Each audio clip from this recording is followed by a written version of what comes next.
আজ 12ই জানুয়ারি শুধু একটি তারিখ নয়, আজ এক ভাবনারও জন্মদিন। এমন এক ভাবনা যা ঘুমন্ত চেতনাকে জাগিয়ে তোলে। আজ স্বামী বিবেকানন্দের জন্মদিন, আর অপরদিকে ন্যাশনাল ইউথ ডে।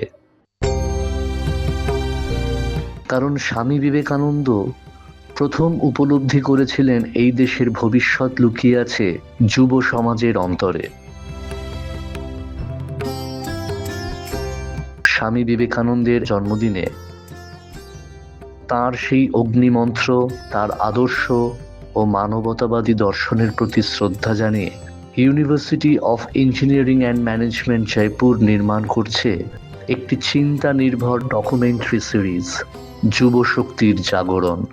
মূর্ত মহেশ্বর মূচল ভাস্কর মিষ্ট মমর নরবন্দন।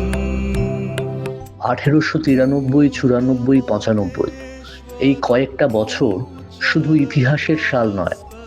এই সময়ে ভারতবর্ষের দিকে এসেছিল এক আলোর স্রোত। সেই আলো ছিল স্বামী বিবেকানন্দের চিন্তা, তার বিশ্বাস এবং তার ডাক। আর সেই ডাকে সবচেয়ে বেশি সাড়া দিয়েছিল দেশের তরুণরা।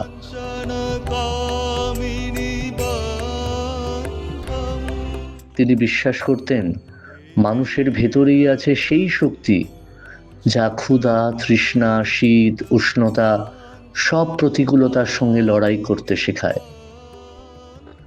তিনি এও বলেছিলেন, মহান হতে চাইলে ত্যাগ করতে শিখতে হবে, কারণ ত্যাগ ছাড়া কোনো মহৎ কাজ কখনোই সম্পূর্ণ হয় না। তিনি স্বপ্ন দেখেছিলেন এমন এক ভারতের যেখানে শিক্ষিত মানুষেরা গ্রামে ফিরে যাবে, বিজ্ঞান ভিত্তিক কৃষিকাজ করবে, উৎপাদন বাড়াবে, যেখানে কৃষকের চোখ খুলবে, পড়াশোনার প্রতি আগ্রহ জন্মাবে, আর দেশ ধীরে ধীরে নিজের পায়ে দাঁড়াবে।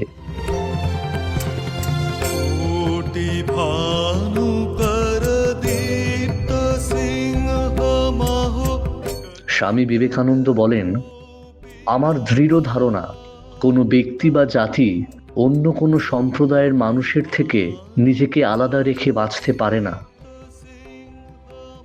যেদিন থেকে আমরা নিজেদের গুটিয়ে নিতে শুরু করব, সেদিন থেকেই আমাদের পতনের সূচনা হবে। সেই মৃত্যু কোনো কিছুতেই থামানো যাবে না, যতদিন না আমরা জীবনে সম্প্রসারণের পথ গ্রহণ না করি।